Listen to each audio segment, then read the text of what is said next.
The Raven Heights Radio Podcast. Get weird with us.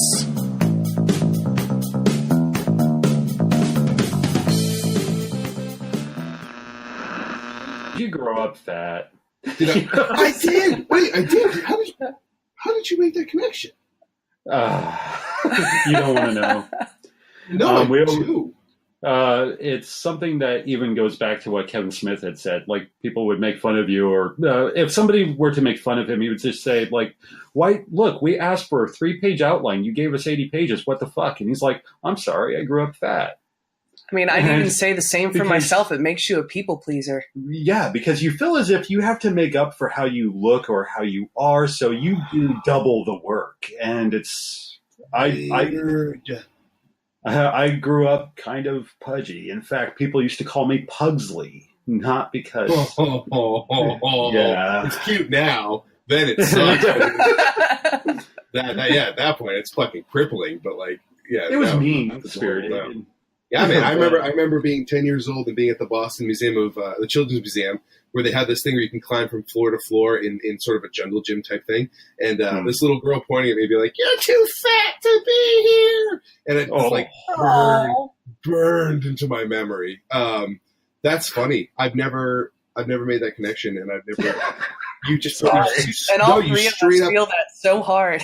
No, Andy, you just pulled a magic trick on me. You just fucking David Blaine to me, man. You pulled the card like out of my asshole. Like, you just totally shocked me. That was crazy. If only I had pulled a Sherlock where I was like, I didn't know, I noticed. Yeah, exactly. You're like, shit. And then you're sitting in a chair and no one knew the whole scene. That's one of my favorite parts of the Downey Jr. Sherlock is when he's. Do you remember that scene where he's sitting in the chair and he's camouflaged? Actually, I'm trying to data dump those movies completely. Oh, God. Okay. Well, I forget I brought it up. I'm the old school, like purist. From the 80s, and even Benedict Cumberbatch. You're a rat. Oh my God, those were so good. They're amazing. They essentially did what The Matrix did for fight movies for Sherlock. Right? It was like seeing. Almost like intentionally seeing the strings that hold the puppets up so that you can understand exactly why that works. Yeah. Yeah. So anyway, that's really crazy, man. I'm still kind of tripped out. It's all good. Welcome back. If you're for those of you playing the home game, I missed you. I missed you all so much. You were gone for all of 0.68 seconds. Andy didn't miss you at all. He told me. He said, "I'm sick of them. They all stink of fudge." I don't know why he said that. It was. I hate people. Yeah. All they do is breathe and fuck and make more people. That's the last thing we need. Thank you. My fiance and I we're getting to that age where we're kind of going, do we need kids? But the other day, then she goes to me like, I just want them, and I don't know why. And I'm like, well, because everything in your biology says reproduce. Keep the human race going. Keep it going. It's your responsibility. It's actually the selfish gene theory. Yeah, you're right. You're fighting millennia of the bestial primordial mind going, we can't lose this one. The base animal instinct that is bred within all of us. Well, most of us.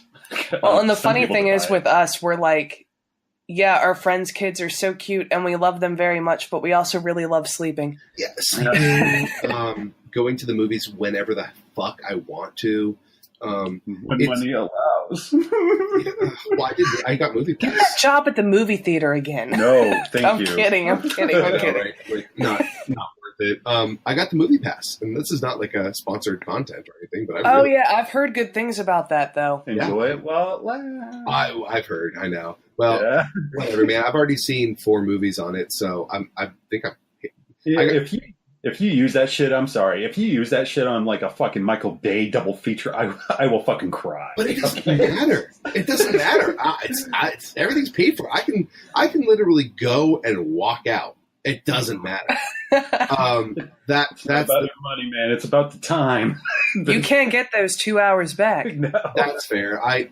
So far, I mean, you guys be pretty proud of me. I think it's been Isle of Dogs, obviously Avengers, and then Chappaquiddick and Super Troopers 2.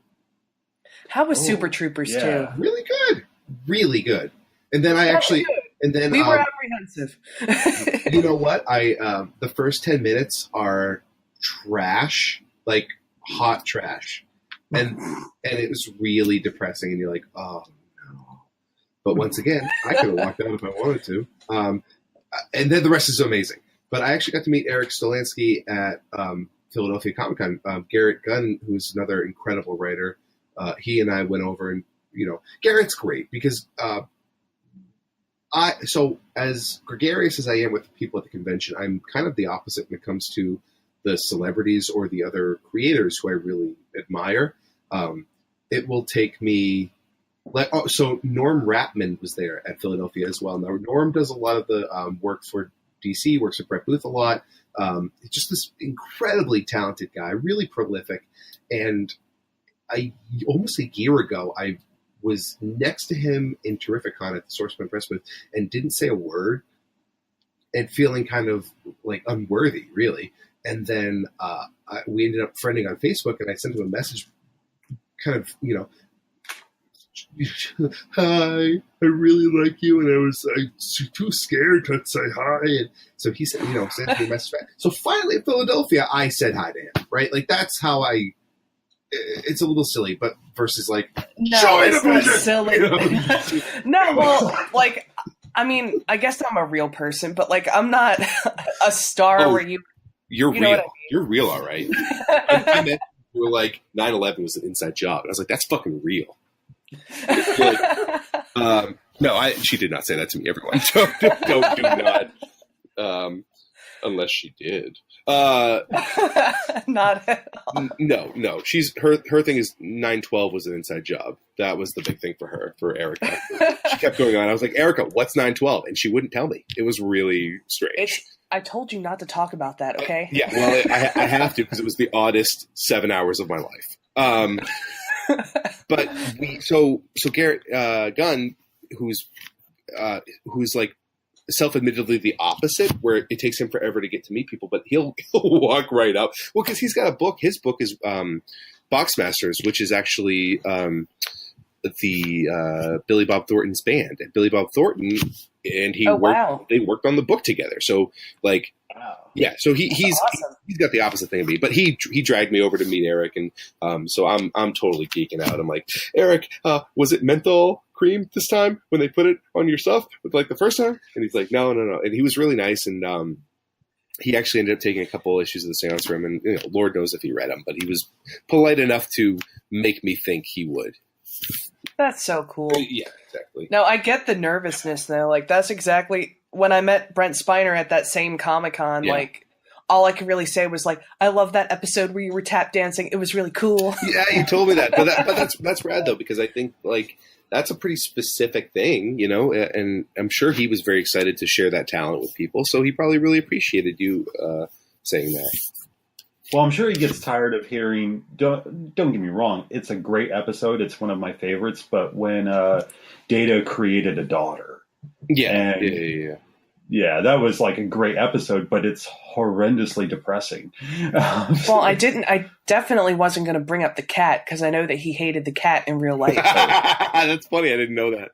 Really? Yeah, well, I kind of did a little bit of research because I'm like, I really don't want to piss off this guy if I'm only going to meet him one time. Yeah, well, no, fair. You asked me about it. I got you watching TNG, and you were like, oh, Spot. And I'm like, oh, God, that cat. And you're like, what's wrong with it? I'm like, well, it changes genders midway. It's like they forgot. Spot was a boy in the beginning, but then they get to an episode where Spot is pregnant, and it's about to give birth to a litter, and I'm like, wait, when the fuck did that happen? Do they have transgender cats? Or Look, Welcome to Night Vale did the same thing where Kashik the boy cat gave birth to kittens in 4 feet above the floor of the men's room in the radio station. Guys, I think you need to start a new podcast called Cat Genders, where you discuss the inconsistencies of cat genders throughout the years. I'm like, is it like that thing Sam Neill talks about in Jurassic Park, how they'll change sex in a single-sex environment? That's it, man. I mean, I guess that's better than the other podcast I was thinking of, which is like Animal Dicks in the Wild. Oh, yeah, but that's freaky. Fucking duck dicks, the corkscrew. I know, right? Cat dicks, the fucking harpoon that looks like a tremor. Oh. Yeah. It's terrifying. Yeah, Oh, you mean the graboid? That tremor? The graboid? Yeah. From Tremors? Yeah, Oh, yeah. okay. Just wanted to make sure we were on the same page. We're always, Andy, we're always on the same page. We never fight over turning the page because we're going for it at the same time. At the same time. And gentle hand meets hand moment and endless love plays in our heads. At the same time it starts, we synchronize the song. So anyway, I wrote a comic book. I feel bad. This is episode 3 now that I've just haven't shut the fuck up, and I really haven't talked about the comic at all. You please, guys, I was going to ask you, what inspired the Seance Room? the Seance. So, I've been meaning to ask you for 3 episodes. well, I'll answer in episode 6. Tune in for part 6. The inspiration really comes from the fact that, and this is for people who are trying to create something, like as a sort of a no-name new creator, like breaking into things, the function of having independent issues really makes a big difference. Like you'd be shocked about the amount of people who come up and tell Travis or some of the other companies I'm working with about their 15 chapter odyssey that no one's gonna buy. Like maybe not never, but certainly not as a first book.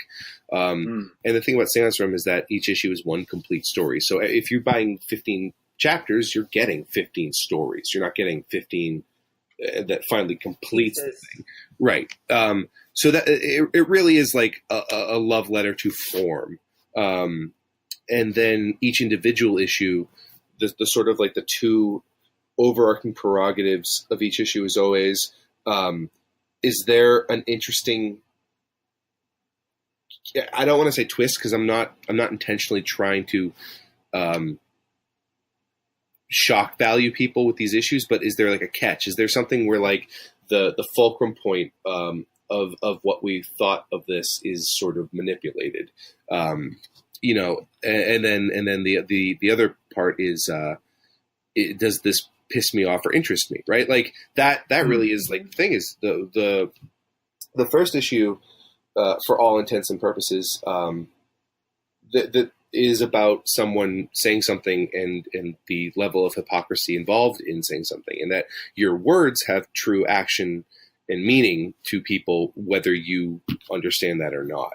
And then the catharsis of watching someone sort of have to experience to a darker and too far degree that experience themselves.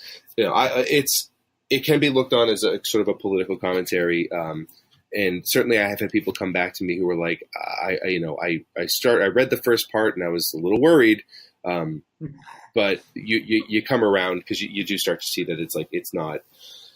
I'm not trying to bait any political wars here. I really am not. And then the second issue is just I remembered hearing about people burying the ashes of their loved ones in trees, and sort of that caught my attention, which is always there's like the thing where you hear it and your brain sort of lights up and it has color to it, right? Like, excuse me, so much information that gets thrown at us kind of just washes over you, right? And you're like, oh, well, all right, it's gone. It's like, it's gray matter. It's newspaper. There's nothing to it that really is exciting or bears fruit. And then all of a sudden someone will say something and it's fireworks. And it can be as simple as like, oh, people are burying ashes in trees.